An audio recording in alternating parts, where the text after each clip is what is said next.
Hey friends, welcome back. Trailblazer Tim here. You know what day it is. That's right, time for another edition of Slow Cooker Sunday. Now, one of the reasons I recently started getting into Slow Cooker Sunday is because I'm working literally almost 70 hours a week. When Sunday comes around, it's the only time I really have to catch up on my chores. Nothing better than to share with you a nice tasty recipe inside of a slow cooker and let it do the rest while my chores get taken care of. So on the menu today for Slow Cooker Sunday, we are going to be whipping together a nice, delicious, tasty batch of Mongolian beef. Now, I can't speak for the rest of y'all when it comes to the last time I ate Mongolian beef. It was probably years ago in some kind of fancy restaurant. But in today's recipe, I'm going to show you how easy it is with the proper few ingredients to make this delicious meal in the comfort of your home while taking care of other things while you set it and forget it in a slow cooker. Now, this recipe is going to call for 1 to 1.5 pound flank steak, beef flank steak. Now, if you can't find that and you have a substitute, you could also use, if you're lucky to find it, a hanger steak or a finely sliced sirloin steak. But in this case, I have done the research and everybody keeps saying flank steak is the way to go. Now, this recipe is going to call for 1 to 1.5 pound flank steak, beef flank steak. Now, if you can't find that and you have a substitute, you could also use, if you're lucky to find it, a hanger steak or a finely sliced sirloin steak. But in this case, I have done the research and everybody keeps saying flank steak is the way to go. All right, here's a list of the other ingredients that are going to go in with this recipe. 1 to 1.5 pounds of beef flank steak. We're going to use a little bit of cornstarch. Also, we're going to use a little bit of toasted sesame oil, as well as a little bit of low sodium soy sauce, minced garlic, as well as some ginger, minced, not to mention a little bit of water, and top it off with a tiny little bit of brown sugar.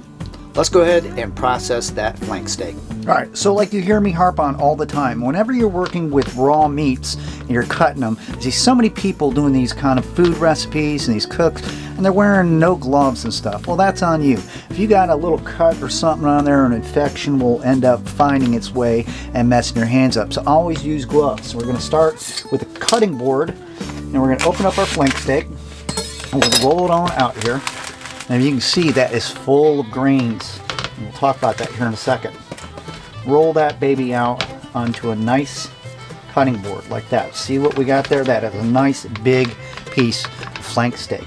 Now when you're getting ready to process this and cut this, you want to cut against the grains, not with the grains. And the reason why is after it cooks and it processes, when you bite down on this thing, this is predominantly more of a tougher meat. And we don't want to have to chew and chew and chew and chew and chew. Slow cooker will help with the process of getting this more tender, but you want to jump right to the chase while you're cutting this fine, thin slices against the grain all the way down to desired lengths of whatever it is you are. So let's get started with that.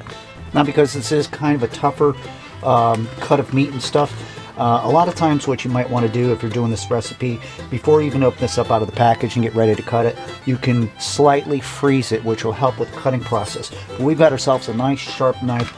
We're going to go ahead and we're going to start up here and cut against the grain.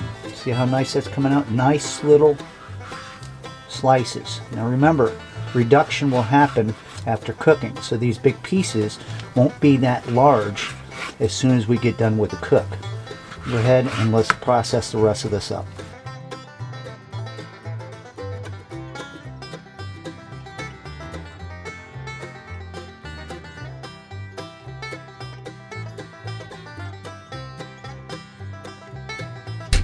Alright, so now that we've got our flank steak all nice and cut up to what we want, we're going to go ahead and we're going to toss them directly into the slow cooker. Now comes the friends that are going to join it in the pool. All right, we're going to start with 1/4 cup of cornstarch.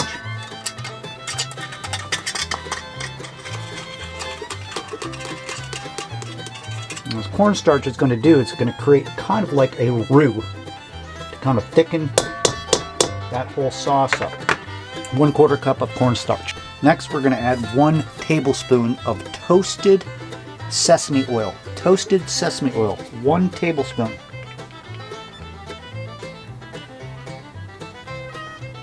Very good. Next thing this recipe calls for is some minced ginger. Now I wasn't able to find any minced ginger, but at my grocery I was able to find some paste, which is going to add a nice warm zingy flavor, and that calls for 1 teaspoon of that stuff. Alright, into the pot with it. Next we want 1 full teaspoon of minced garlic. Alrighty, into the batch. Next we're going to add 1/2 cup of low sodium soy sauce. The reason why I want low sodium is because, you know, everybody knows that soy sauce is really salty. Now it still has quite a bit of sodium in here. We're not adding any extra seasonings, no salts, no peppers, none of that stuff. This is going to be as close and authentic to the real Mongolian beef you can do in a slow cooker. 1/2 cup low sodium soy sauce. Next ingredient is 1/3 cup brown sugar. Last ingredient, 1 full half cup of regular water. And this last ingredient didn't really call for it, but I'm going to add a little bit of white sesame seeds in there, just so we can have a little bit of color inside of this recipe. Now I'm not going to dive in here with a spoon and all that other good stuff. I'm going to take my hands, that's why I'm wearing gloves. We're going to just knead this stuff around. So all that mixture is together. And that cornstarch, like I said, when it cooks and everything, is going to create kind of like a roux and a thickening. And a nice tasty brown flavoring and coloring in there. See how I did that? Everything's kind of swimming around there all together, and it smells absolutely delicious. Now it's time to put this on the slow cooker for about 3.5 hours and get back to those churros I was talking about.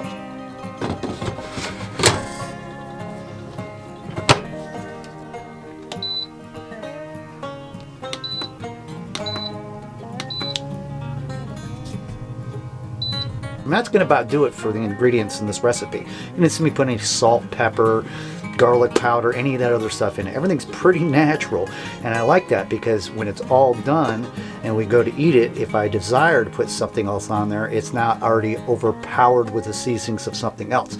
So let's see in about 3.5, 4 hours while I get back to work. Alright, we're back from doing chores. Man, this place smells good. Let's check on that beef. Oh, would you look at that? Oh, the smell. Oh, see, that cornstarch is starting to thicken this up just enough. Oh, this is going to be so good. Oh. Back in the pot. I snuck a little bit of that sauce. I don't know if you can see or not. Wow.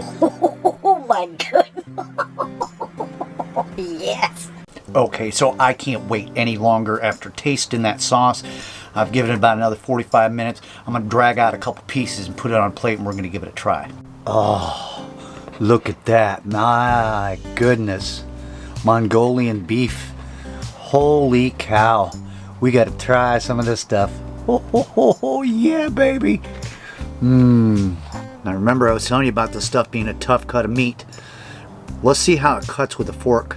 Oh, look at that. Oh my goodness. That's the reason why. Cutting against the grains. No knife required. Look at that. Holy cow. We got to get some of this in our belly. Oh.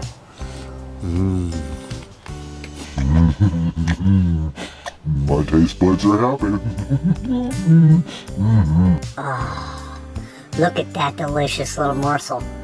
Oh my goodness, Mongolian beef slow cooker.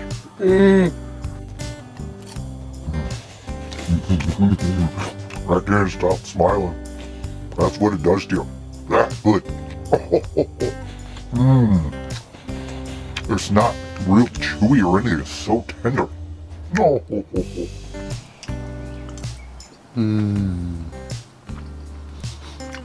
No stupid seasonings on here. Everything. Go back and watch a video of the recipe, the ingredients I put in here. Unbelievable. And you'll thank me if you follow that recipe to the T. Nothing overpowers anything. Everything is delightfully, perfectly balanced in flavor. and in taste and texture. All right, this is gonna be my last bite, or else I'll sit and eat that whole slow cooker, and it's not dinner time yet.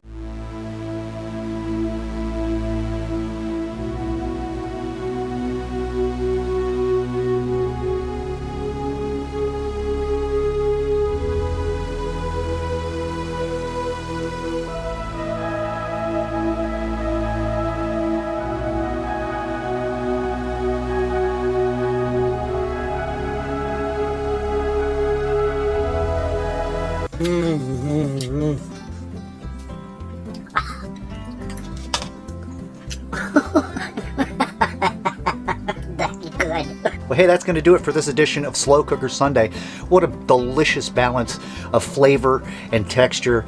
There was no extra ingredients. You saw what I put in there. Don't go boogering it up with a bunch of salt and pepper and hot sauce and chips and all that crap and stuff. Trust me, this is just as good, if not better, than any high-dollar restaurant that would serve this recipe. And hands down, a lot better than anything you'd buy in the grocery store. Got any questions or comments, leave them down below. You can serve this delightfully on top of a bed of white rice, as well as steamed vegetables such as broccoli or asparagus or whatever works for you. Thanks so much. Until next time, I'll see you on the next adventure. Take care.